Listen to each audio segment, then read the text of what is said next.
hear me? Yes, Ujungo Vaniri Gurio Uningwana Waganingo Anurapa Sindi Umari Kanengo Oyora Pavana Kanengo Arapavana Kanengo Arapavana vanorwara nezvirwiri zvakasiyana siyana. Arapavana yemi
Okay. 8 wanakachi. Wewe una maganda ini one. Nalo leo. Angu chine nalo nene. Nalo chiripo zangu. Ndoto zikalipo mbijana. Sasa hizo zinopesa na kwacho. Sasa hizo zinaweza kupezera wa ndoto waipeza nazo wana. Ndizo zangati ndichijeso zvinoroba soizo. Ndizo nataka pedzera vana. Chisiya kuroya mndala. Unozisiya. Kwa chichani? Kwa chichi. Ichi chiri chakatoa chini simoja nacho kijana rusa makuwa. Hapa ichi njia kijana rusa makuwa ichi. Asimaira mama chiro kwezi. Ndairamba. Ndakakuudza kuti ndina ndiso kutamba naye vamwe sani muchaura yemi. Uninde yati ibinda katenga unisiye. Asa uni usiruwe. Ataka chiro ayo sasa kumbona. Musiye ndaradaira bota. Tete so wono wanjiwe. Wona zvauri tsedi. Iwe dzinebasa rechi. Zvapera zvakagadziriswa. Saka ukaramba ita hacho Tapera. Ukata hacho ndosvika papi. Tazona simba. Iwe ukwana zvinhu. Pengero kwakwaro iwe. Akavuma ndiri tokuudza uyakuno saka sarambe iwe ona zvauri apatanika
Hear me. Yes. Uzungu waniri kurewa.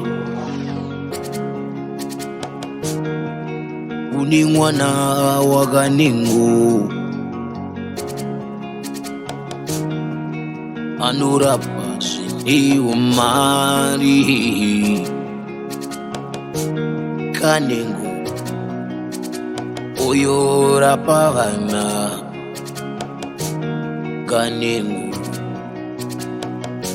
arapavana Kanengo arapavana vanorwara nezvirwiri zvakasiyana siyana arapavana yemi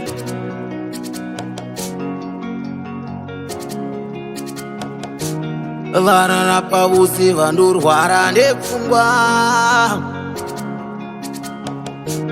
vanorapa vose vanoda mbereko Kanengo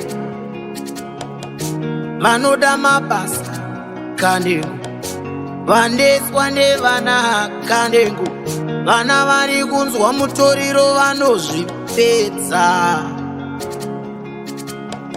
vandeswa nevarohi Kanengo vanobvisa zvikwambo zveseka nanga kuna Kanengo oyo vanowanikwa muZimbabwe usazoti hauna kuzwa Kanengo rapa vana